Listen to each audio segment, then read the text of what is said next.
which has actually been written and is now with my editor, I found myself walking this path with angels. Now my angels are not little kind of fluffy things. They are kind of quite hard-hitting, they're very challenging, they come with the most extraordinary messages. And over the years I have had experiences where, with or without me, people have had really quite life-changing moments. And I'm just going to share with you the story of Katie's mum, because it is really very lovely and very typical. But Katie and I were at an event in Somerset, in a massive marquee, if I remember rightly. Yeah. There were not very many people passing through. And we got chatting, as you do, and Katie's mum came, and Katie brought her over to my table and said, oh, you know, have a look through Alison's angels, you might find something that you like.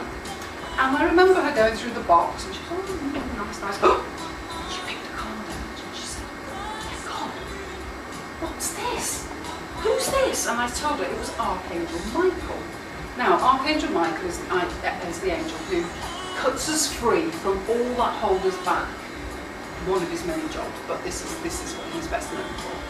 And she asked me about this, and I explained, and she was quite tearful, and she bought a card and she went home, and I didn't give it another thought until the next morning. Katie came and she said, what did you do to my mum? I said, I don't know, nothing.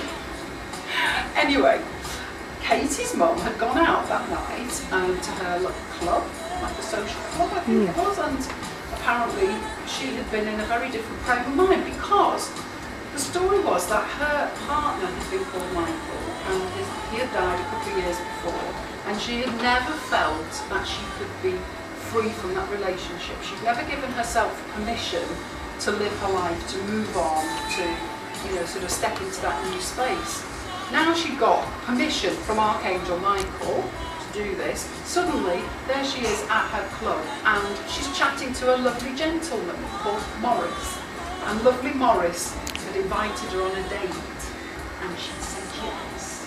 And this, for her, was like a massive thing. So in the morning, Katie found Mum in the kitchen stirring porridges at a hob, with a bit of a wiggle in a walk and a giggle in a talk, and she moved on.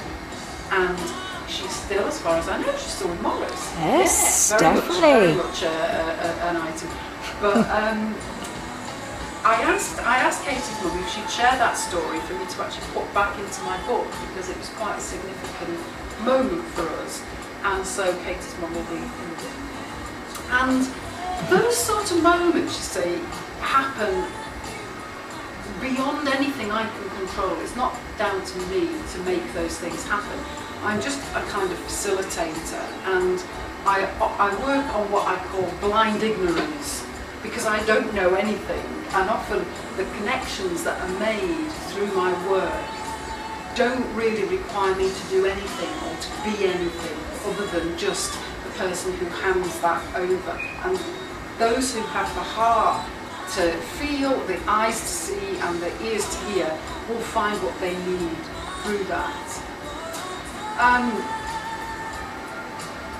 My journey in this last year has been extraordinary.